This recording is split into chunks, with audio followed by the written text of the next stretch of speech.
ఉడత మాయాగింజ. పచ్చని తోటలో ఒక చిన్న ఉడత ఉండేది. ఒకరోజు అది మట్టిలో ఏదో మెరుస్తూ ఉండడం గమనిస్తుంది.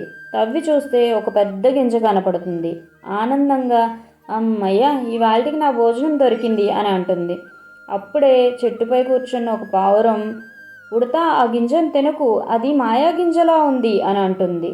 అప్పుడు ఉడత నవ్వుతూ, మాయాగింజ, నువ్వు ఏది పడితే అది మాట్లాడతావు అని నవ్వుతుంది. అప్పుడు పక్కనే ఆడుకుంటున్న ఒక బాలుడు, ఇది మా తాతయ్య చెప్పిన అద్భుత గింజే కదా అని అడుగుతాడు.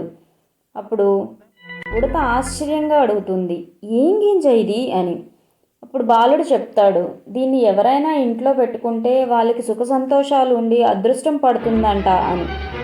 ఇప్పుడు ఉడతకి ఒకటే సందేహం, దీన్ని తినాలా లేక ఇచ్చేయాలా అని. చివరికి ఆ గింజని ఆ బాలుడు చేతిలో పెట్టి పరిగెడుతుంది.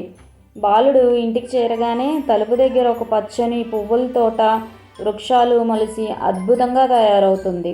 అప్పుడు పావురం అంటుంది, చూడు, ఉడత జిజ్ఞాస మరొకరికి ఆనందంగా మారింది. ఉడత నవ్వింది. అసలు తీపి ఏంటి అంటే పంచడంలోనే ఉంటుంది. నీతి. జిజ్ఞాస మంచిది, కానీ నిజమైన ఆనందం మనం మంచితనం పంచినప్పుడు వస్తుంది.